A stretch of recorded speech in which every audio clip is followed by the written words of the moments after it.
প্রিয় দর্শক, আমরা তো আমি দীর্ঘ 3 দিন যাবৎ অলরেডি মালদ্বীপে অবস্থান করছি, কিন্তু এখানে অসংখ্য বাংলাদেশিরা শ্রমিক হিসেবে আছেন। অনেক বাংলাদেশের সাথে দেখা হচ্ছে। পুলিশের বড় ভয় পাই, তাই আনাচে কানা আছে, বৈধ আরও বৈধ নয়, সব লোক পাই পাঠাই দেন। কোথায় বাড়ি, কোথায় বাংলাদেশে? সিরাজগঞ্জ। কি অবস্থা? কতদিন যাবত এখানে আছেন? খুব কষ্ট হচ্ছে না?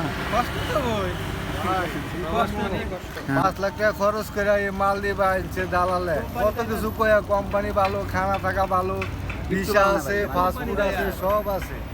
ওই আইনে সেটা আজকে বেতন এরকম না, ফাস্টফুডও নাই কোনো। নাম কি ভাই? মুখলেস মিয়া। হ্যাঁ, কি অবস্থা ভাই? কেমন চলতেছে আপনার? আল্লাহর রহমত ভালোই চলতেছে। কতদিন যাবত থাকেন এখানে? আমি 8 বছর। 8 বছর, মাশাআল্লাহ। ভাই আসসালামু আলাইকুম।